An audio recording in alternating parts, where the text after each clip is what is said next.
থেমে গেল শাকিব খানের তাণ্ডব সিনেমার ইনকাম, বাজিমাত করে চলছে উৎসব সিনেমাটি।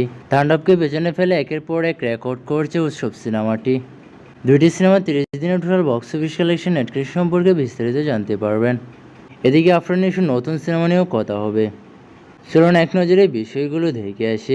ঈদুল আজহা মুক্তি পাওয়া দুই আলোচিত সিনেমা উৎসব এবং তাণ্ডব এক মাস পেরিয়ে একেবারে ভিন্ন পথে হাঁটছে। গল্প, নির্মাণ কৌশলী ও তারকাবহুল পরিস্থিতির দিক থেকে দুটোই প্রশংসনীয় হলেও এখন হলে টিকিয়ে রাখার লড়াই এগিয়ে যাচ্ছে উৎসব সিনেমাটি।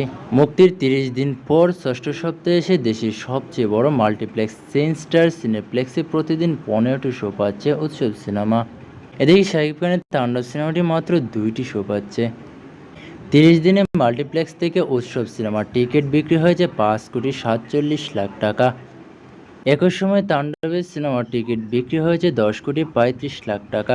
আয় বেশি হলেও নাটকীয়ভাবে কমে এসেছে তাণ্ডব সিনেমার শো, যেখানে উৎসব এখনও একাধিক শাখায় প্রতিদিন একাধিক শো ধরে রেখেছে। তাণ্ডব সিনেমাটি 30 দিনের টোটাল আয় করে 67 কোটি টাকা, যা বড় অঙ্কের টাকা আয় করেছে সিনেমাটি। এদিকে একই সময় উৎসব সিনেমাটি 30 দিনে আয় করে 4 কোটি টাকারও বেশি। এদিকে সুড়ঙ্গ ধাগের পর আফরান নিশোর নতুন সিনেমা আসছে। আগামী ঈদ উল ফিতরে মুক্তি পাবে দম সিনেমাটি।